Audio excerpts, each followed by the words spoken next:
Igreja, nós vamos orar agora para todos vocês. Vamos pedir a Deus que derrame a unção da sabedoria. Então, não compreendia nada. Sabe o que é nada, irmão? Nada. Mas aí eu fui pedindo a Deus, minha mãe orando. E aí os pastores, você tem que meditar, tem que orar, tem que chorar. Aí vieram outros pastores, você tem que ler alguns livros para te ajudar a explicar esses versículos que às vezes você considera complexo, controvertido, difícil. Um texto significa o outro, e assim fui lendo.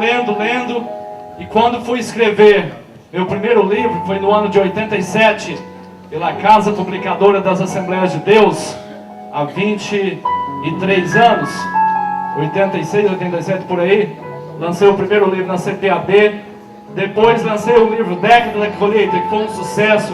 É um sucesso até hoje, o Década da Colheita, best-seller por muitos anos. E serviu de tema para o nosso bacharelado em Teologia Eclesiástica. Eu fiz com base nesse livro. E assim fui escrevendo. Na época que eu fui escrever Terceira e Quarta Guerra Mundial, me apaixonei por profecias, escatologias, e fui estudando para poder escrever. Li todos os 30 livros do Bimalgo, Onda Chamada da Meia-Noite do Rio Grande do Sul.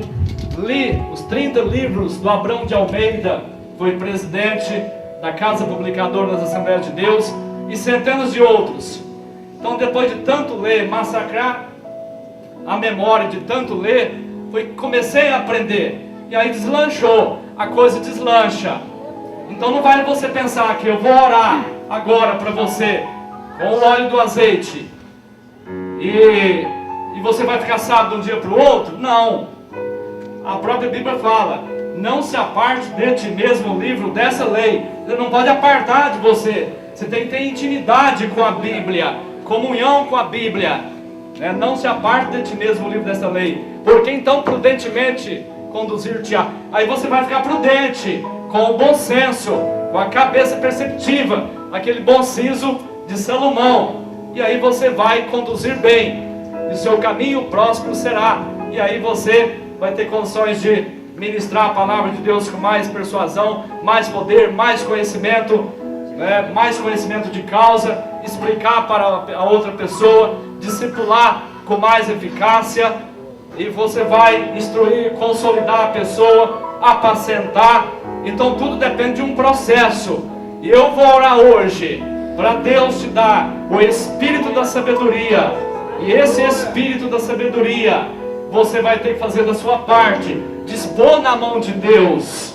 E aí você será uma pessoa intelectual, espiritual, dentro da Bíblia. E isso vai te ajudar muito. Você vai ficar muito resistente, muito sólido. E aí não vai ser qualquer probleminha, qualquer tempestade que vai te roubar. E você que vai destruir todas as nuvens que vierem contra você. Amém? Amém. Deus tem 7 espíritos. Deus tem 7 espíritos. E os 7 espíritos dele estão ao alcance de todos, para a pessoa então cultivar. Quem já viu, quem sabe o que é menorá? Menorá é uma planta que tem lá na Palestina. Eu fui lá e vi o menorá junto com as oliveiras. É uma planta que geralmente tem 7 galhos. Alguns têm 9 galhos.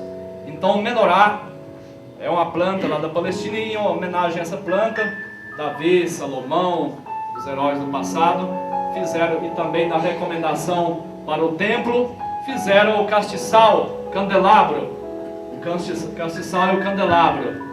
Então, da estrela de Davi, e juntaram, fizeram lá o escudo de Israel, a bandeira com a estrela de Davi, e nós colocamos aqui cada um das hastes do castiçal simboliza uma coisa. Está lá em Isaías 11:2. É o Espírito do Senhor. A melhor coisa que tem é o Espírito do Senhor estar na gente, não é? A gente fica fértil dos dons para cultivar o fruto e para ter os dons, para viver em santidade, para estar nesse processo da igreja e de crente. Tem que ter um processo. Esse processo depende disso. Se nós somos crentes em Deus, Deus tem que estar em nós, porque senão nada é feito, tudo tempo perdido. não é? Então você tem que estar envolvido nisso, imbuído nisso, para saber muito da Bíblia, de Deus. Como é que você vai argumentar para uma pessoa se você não sabe muito, nem para você? Então depende muito estudar, muito ler. Depois, espírito de sabedoria, gostoso, né? Você pedir sabedoria a Deus, Deus vai te dar sabedoria, vai dar ainda prosperidade financeira e tudo mais, não é? Como Deus fez com Salomão. É tão bom ser sábio, né? Você não é passado por ninguém. Não é qualquer pessoa que vai te passar. Você está ciente de tudo. Você tem o Espírito de Deus, do bom senso, da visão, tem a ótica. Você vê o que tem de lá na serra. Você enxerga tudo. No campo de batalha tem que ter muita astúcia de sabedoria, de estratégia. Senão você vai ser um derrotado rapidinho e já vai voltar morto no caixão, igual voltam os soldados lá nos Estados Unidos, ou mutilados, sem braço, sem perna. Então você tem que estar preparado na guerra para vencer, derrotar o inimigo e pegar aquele despojo e discipular, e amar, e ajudar, e fazer uma autoajuda com ele. E aí você tem que saber muita coisa nessa área. A sabedoria tem que se fazer parte. Eu sempre falo, tem nenhum crente bobo. Todo crente é sábio. Não tem crente bobo. Já que estudou a Bíblia, está com o Espírito de Deus, é sábio. É sábio e são os melhores da terra. Não tem gente mais sábio que o crente. Sabe tudo.